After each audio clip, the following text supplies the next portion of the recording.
مرض معدي جدا وخصوصا بين الأطفال، بيظهر على هيئة حبوب وبتنتشر في جميع أجزاء الجسم، وبيظهر معاه سخونة مع آلام عامة في الجسم وشعور بالتعب والإعياء. يا ترى إيه هو المرض ده وإزاي ممكن نعالجه؟ أنا أحمد شعبان ودي حلقة جديدة من الصيدلية.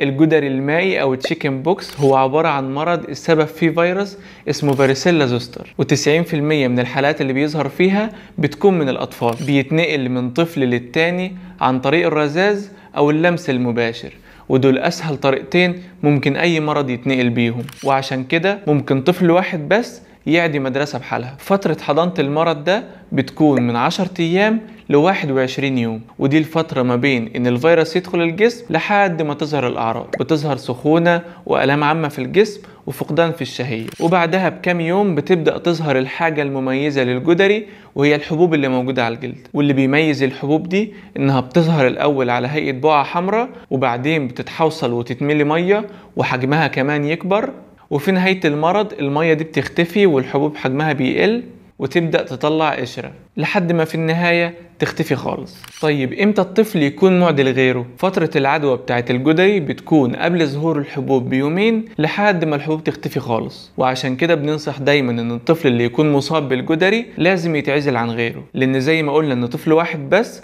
ممكن يعدي اطفال تانية كتير. وطبعا الطفل في نهاية المرض ده بيكون اكتسب منه مناعة مدى الحياة، يعني استحالة يجيله تاني، لان زي ما قلنا في حلقة الانفلونزا ان فيروس الجدري ما بيعرفش يغير من شكله، وبالتالي هتبقى اكتسبت منه مناعة مدى الحياة. فلو جالك مرة واحدة استحالة يجيلك تاني. لكن اللي ممكن يحصل ان الطفل ده بعد سنين كتير قوي، بعد ما يكبر ويبقى عنده 40 50 60 سنة، بيكون لسه الفيروس خامل وموجود في الجهاز العصبي، وبيحصل له حاجة اسمها ري اكتيفيشن او اعادة تنشيط. ودي طبعا بتكون نتيجة لان جهاز المناعة وقع شوية، ومش بتحصل الا في 15% بس من المصابين، وبيظهر وقتها الفيروس على هيئة حزام ناري، وده اللي هنتكلم عنه ان شاء الله في حلقة تانية. وهنا نيجي للعلاج. مهم جدا نعرف ان الجدري المائي هو مرض مش خطير قوي، هو ايوه مرض معدي جدا ولكنه مش خطير، وغالبا بيتعافى المصاب بيه بعد اسبوع او 2 بالكتير. وفي علاجه بنعمل حاجتين. اول حاجة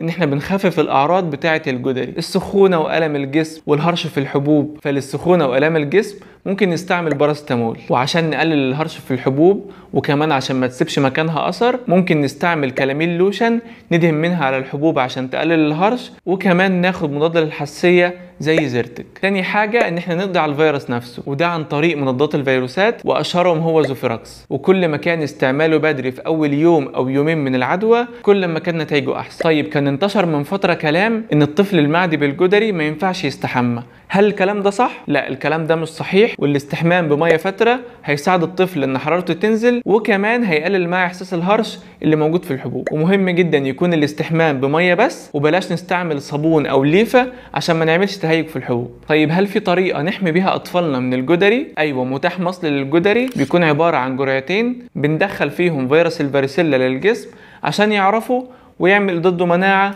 وبالتالي لو الفيروس ده جه يدخل الجسم المناعة توقفه. وبكده نكون وصلنا لنهاية حلقتنا النهاردة، يا رب تكونوا استفدتوا منها. ما تنساش تبص على المصادر وتشوف الحلقات اللي فاتت، وتدعمنا بلايك وشير وسبسكرايب للقناة.